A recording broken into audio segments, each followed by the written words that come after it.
Mi esposo acaba de llegar de Moldovia. Allí estuvo cubriendo lo que está sucediendo en esta guerra entre Rusia y Ucrania, porque hay muchas personas de Ucrania que están huyendo de esta guerra. Muchos judíos, otros no judíos, pero están huyendo hacia Moldova por la frontera están pasando y queremos saber, hay mucha incertidumbre sobre lo que en realidad está pasando en ese lugar. Así que quisiera que nos contaras más detalles, tú que viviste de primera mano ese conflicto, eh, todo lo que está sucediendo allá. Quisiera que nos contaras más en detalle dónde estuviste, quién te, quién te llevó, cómo hiciste. Cuéntanos. Esto es bastante fuerte, le toca a uno al corazón, a cualquier persona, no importa qué tan macho sea la persona, pero pensándolo ahora ya me empezó a afectar. Fuimos a Moldovia, creo que es en español, Moldovia, que nos invitó The International Fellowship of Christians and Jews, nos invitó. Y fuimos hasta Moldovia, viajamos, era un avión charter. Apenas llegamos, fuimos al consulado de Israel, que queda en un centro comercial. Y estando allá,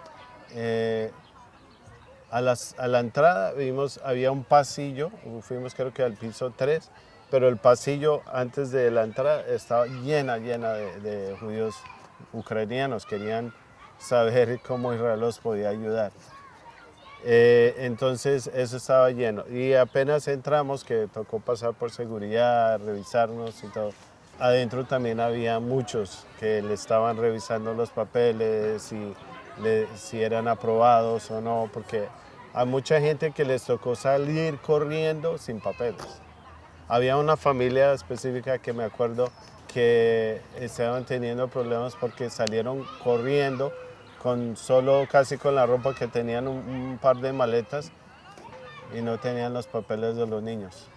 Recuerdo que me contaste también una historia de una persona que salió apenas con una bolsa de plástico, algunas par de cosas y salió así con una bolsa de plástico. Sí, entrevistamos a un sobreviviente del Holocausto que le tocó huir, y es la segunda vez que le toca huir, porque la primera vez fue casi 80 años cuando los alemanes estaban bombardeando Ucrania. Me imagino que más que los judíos les tocó salir huyendo. Entonces esta es la segunda vez, y en esta ocasión él solo cogió la ropa que tenía y una bolsa y varias cosas que él nos mostró. Sacó todo de la bolsa y después hizo, eso es todo lo que tenía. Él iba para Haifa, que es un puerto norte de Israel. Él tiene familia allá, tiene la hija y la nieta. Estaba muy emocionado de ir a la nieta. Él estaba con casi uno de los únicos que tenía una sonrisa en la cara, porque tenía esperanza. Y también había otra sobreviviente del Holocausto que vimos, que entrevistamos, que también le tocó huir por segunda vez. A ella también le tocó salir corriendo cuando los alemanes bombardearon Ucrania. Wow. Después del consulado nos llevaron a una cancha de tenis, que la ciudad le había dado esta cancha de tenis, se lo dio a la comunidad judía, y la comunidad judía lo volvió un lugar para recibir a los refugiados, y ahí llegaban, ahí pusieron colchones, pusieron almohadas, había comida, había algo para tomar. Entonces ahí podían por fin descansar, mientras que ahí estaba una mesa con gente del Ministerio del Exterior y la mesa de International Fellowship of Christians and Jews, y estaba el Jewish Agency, la agencia judía. ¿Y qué pasa en el caso de los que son ucranianos no judíos? ¿Qué pasa en ese caso? Israel está aceptando a ucranianos que no son judíos temporalmente. No pueden ser ciudadanos, pero los recibe aquí para que tengan un lugar donde puedan escapar, donde puedan estar por un tiempo hasta que les consiguen un lugar donde ya pueden estar permanentemente. Pero estando ahí en el hub, en la cancha de tenis, ahí me partió el corazón. Estábamos entrevistando a una señora con la abuela y con el hijo, y yo estaba mirando alrededor a ver qué más había, porque cada vez entraban y salían personas.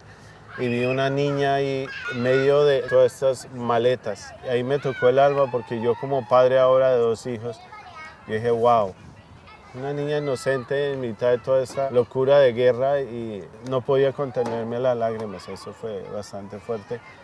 y viendo también había unos ancianos que yo no sé cómo llegaron ahí, pero estaban, casi ni podían caminar. Y lo interesante es que las familias, más que todo si llegaban familias, eran compuestas por la abuela, por el abuelo, la mamá y los niños.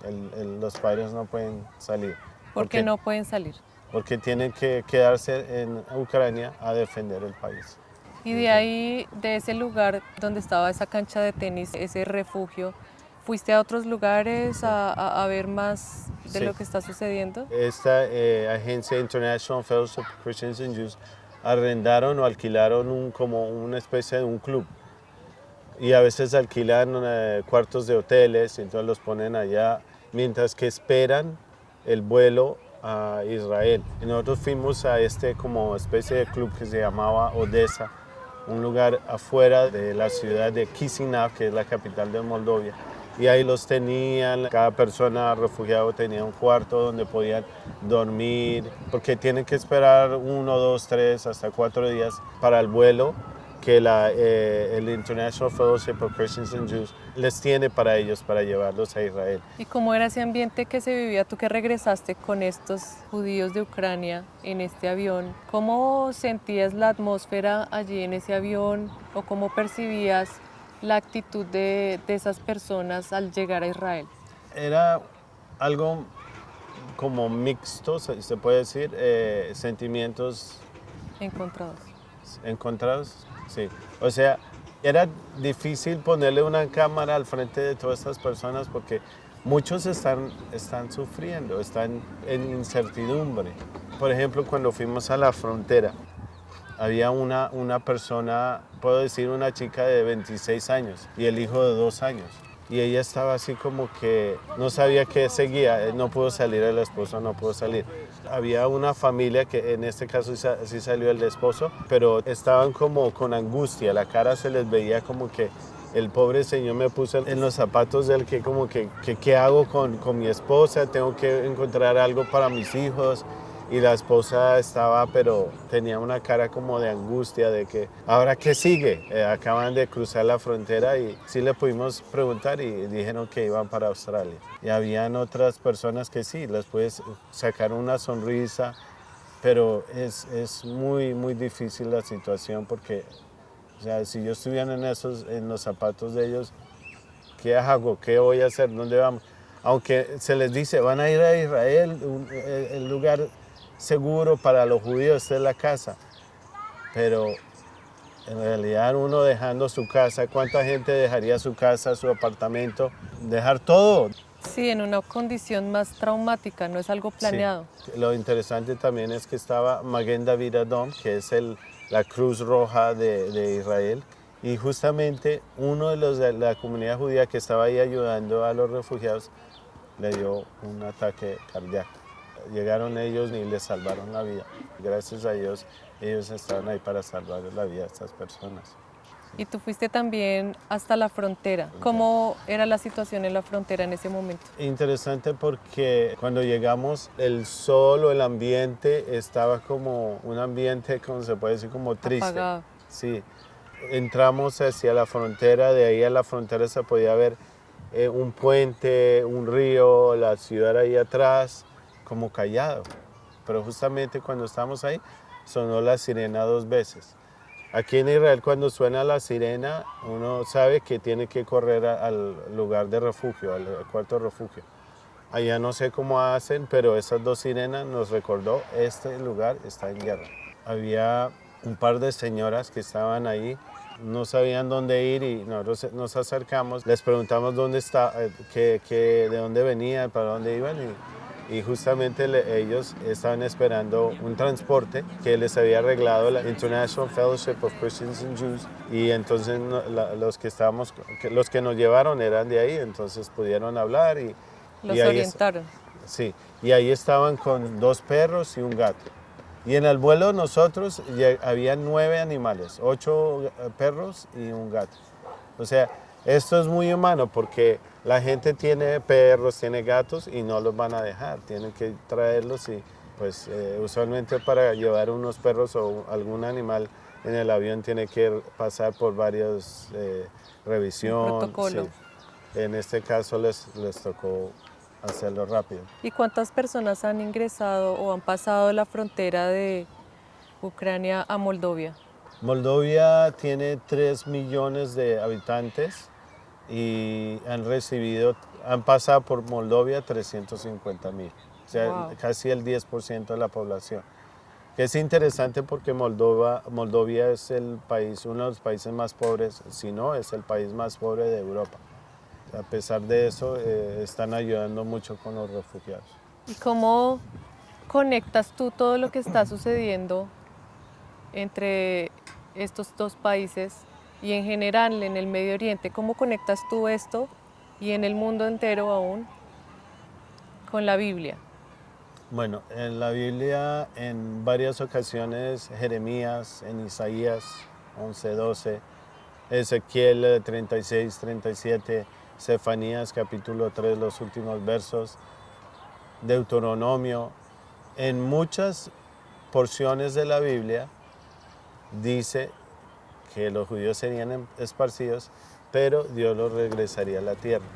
Nosotros cubrimos un vuelo casi de los últimos antes de la guerra, pero ahí cuando empezó la guerra, ahí sí hubo una ola bien grande. Y eso está profetizado en la Biblia, que los judíos regresarían. Pero estando ahí en el avión con todas estas personas alrededor mío, que yo pude estar, algunos yo pude sonreírles, bajándome la máscara rápido, sonreírle o tomarles una foto, un poco de video, y estar rodeado de todas estas personas que estaban regresando a la tierra de los padres, de Abraham, Isaac y Jacob. También eso me tocó mucho a mí, porque es como que, wow, la Biblia no está muerta, esto está vivo, estas profecías se están cumpliendo con mis propios ojos, yo lo estoy experimentando. Y ahí también solté algunas lágrimas porque es bastante emocionante. Emotivo. Sí, y yo sé que eso no se ve tanto en los noticieros reportan de la guerra, de Putin, de Ucrania, de las fuerzas, pero esta es la parte humanitaria que fuimos a cubrir. Gracias por compartirnos de tu experiencia, aunque haya sido dura, aunque hayas pasado momentos también como de sentirte sin poder ayudar, porque yo creo que uno se siente también impotente al ver lo que está pasando, pero gracias por compartirnos de tu experiencia. Sí, con mucho gusto.